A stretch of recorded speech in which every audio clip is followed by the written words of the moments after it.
Selanjutnya, saya akan menjelaskan soal nomor 2 UAS Statistika Industri. Berikut merupakan soalnya.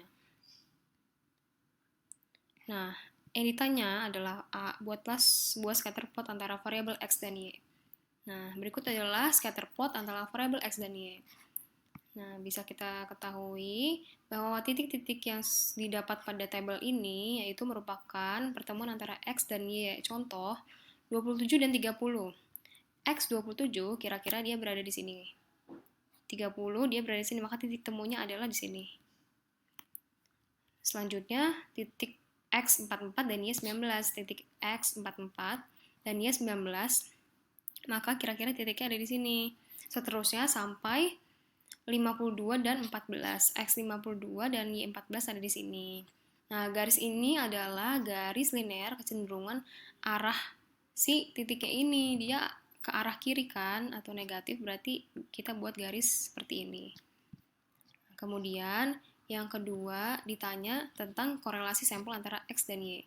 Pertama, kita cari rata-rata dari X, yaitu sigma X dibagi N, di mana sigma X itu adalah penjumlahan data di X dibagi dengan jumlah data X, yaitu 27 ditambah 44 ditambah 32 ditambah 47 ditambah 23 ditambah 40 ditambah 34 ditambah 52 dibagi dengan jumlah datanya yaitu 8, hasilnya adalah 37,375. Begitupun dengan Y rata-rata, yaitu sigma Y dibagi N, yaitu penjumlahan nilai Y, data Y dibagi dengan jumlah data yang ada, yaitu 8, hasilnya adalah 20,875. Setelah itu, kita mencari tabel perhitungan. Yang pertama, di sini ada X, Y, X min X bar kuadrat, Y min Y bar kuadrat, dan X min X bar dikali dengan Y min Y bar.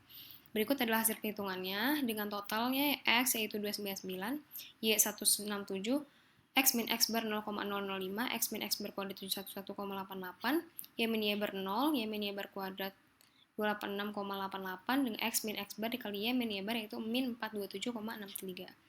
Setelah itu kita dapat menghitung koefisien korelasi.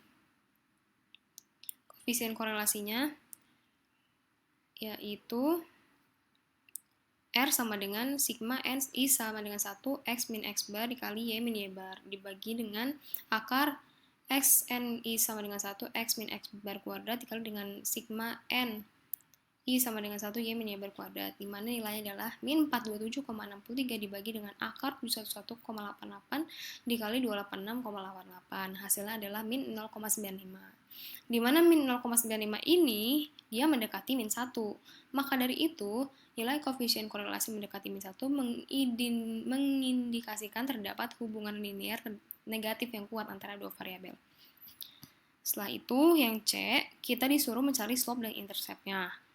Berikut merupakan rumus slope, yaitu B sama dengan sigma X min X bar dikali Y min Y bar dibagi dengan sigma X min X bar kuadrat, yaitu nilainya adalah min 427,63 dibagi dengan 711,88, hasilnya adalah min 0,6.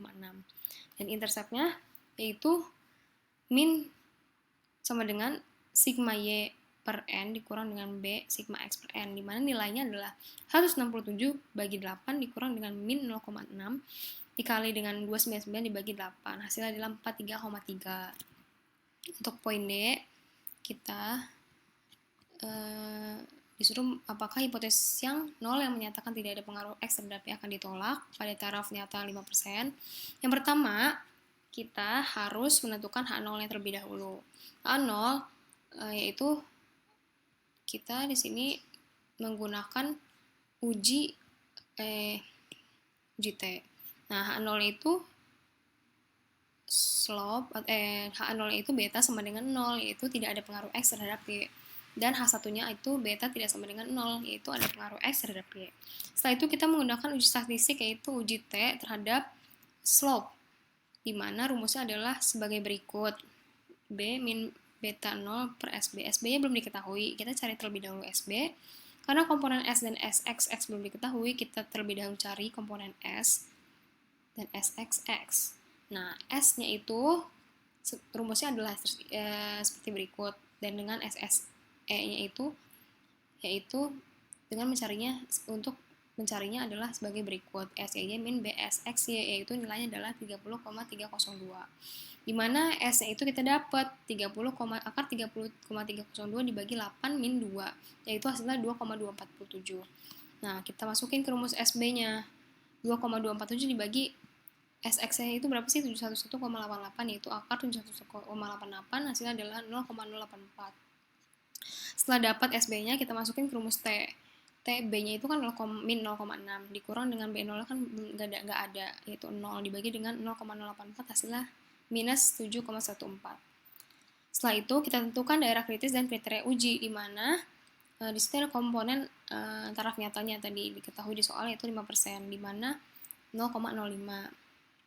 Namun, untuk mengetahui uji T itu, alfanya harus dibagi 2, berarti 0,5 dibagi 2, yaitu 0,025. Nah, untuk V-nya itu rumusnya adalah N dikurang 2, dimana 8 dikurang 2 hasilnya 6. Nah, kita dicari di tabel T. Untuk T, alfa 0,025 dengan V-nya 6 itu nilainya berapa? Didapat 2,447. Dimana kriteria ujinya, dia akan tolak H0 jika T hitung lebih besar daripada T table atau T hitung lebih kecil daripada min T table. Nah, ini kan T hitungnya min 7,14 ya. 7,14 itu dia bukan lebih besar daripada T table, tapi apabila kita minuskan T table-nya itu minus 2,447, maka si T hitungnya ini lebih kecil daripada minus T table. Kesimpulannya adalah tolak H0 karena min 7,14 kurang dari min 2,447, di mana bobot mobil berpengaruh terhadap konsumsi bensin. Nah, selanjutnya adalah poin E. Nah, poin E ini kita disuruh menentukan proporsi variasi pada variabel Y. Rumusnya adalah R kuadrat SSR dibagi dengan SST. Nah, SSR-nya itu adalah B SXY, di mana tadi kita sudah dapat hasilnya adalah min 0,6 dikali dengan min 427,63, hasilnya adalah 256,578. Nah, SSN-nya itu SYY, di mana tadi kita di awal sudah dapat hasilnya adalah 286,88. Nah, R kuadrat ini berarti SSR dibagi SST hasilnya adalah 0,89 atau 89%. Yang dapat disimpulkan bahwasannya variabel X atau bobot mobil mempengaruhi variabel Y atau konsumsi bensin sebesar 89%, di mana model regresi yang sudah diperoleh memadai sebesar 89%.